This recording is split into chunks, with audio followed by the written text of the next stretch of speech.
As nationwide protests challenging Iran's theocracy continue with hundreds killed, this prospect for the U.S. to retaliate against the Iranian regime still hangs in the air tonight. Joining us now is first-generation Iranian and Daily Mail journalist Elina Shirazi. Thank you so much for being here and, of course, to share your personal perspective. What is it like to start for Iranians just stuck in the middle of the chaos under this regime? I know you still have friends and family there, and you have spoken to people on the ground. I have, Didi, and thank you so much for having me and for covering this topic as well.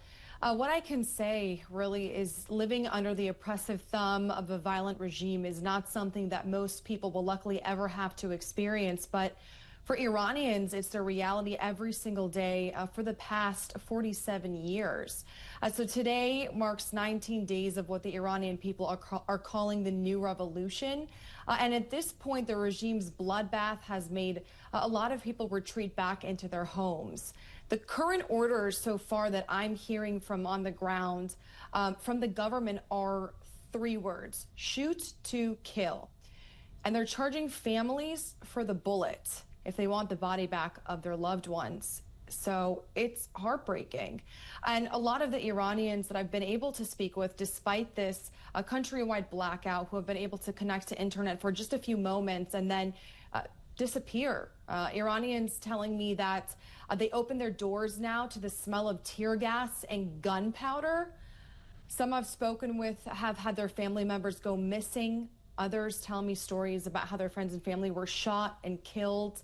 Another mother discussing how one of her friend's sons were killed in his mother's arms. Terrible, terrible stories.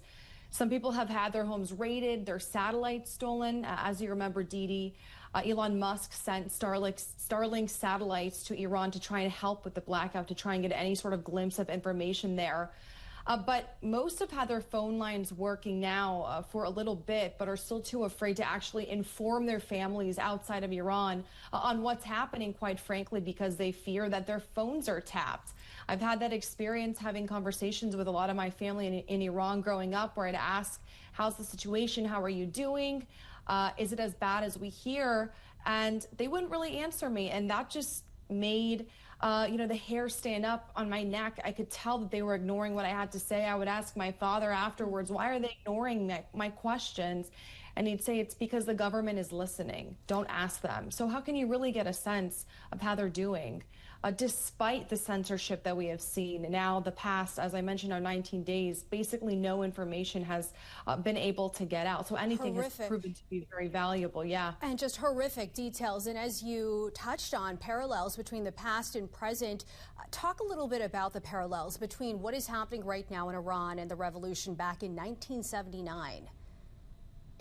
You know, it's a similar kind of setup. There are a lot of people on the streets protesting for their rights, but it's quite different now in a sense where we have seen Iranians really just reject the government as a whole. When the Shah was in the country in 1979, it was a one-man government, and it was easier to overthrow the government in that sense. Now you have an Iranian government that has a vast web of proxies. We have Hezbollah, we have Hamas, we have the Houthis.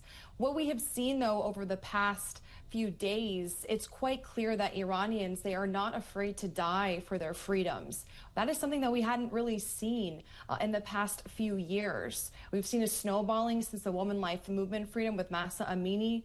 We have seen a lot of women and children take to the streets as well.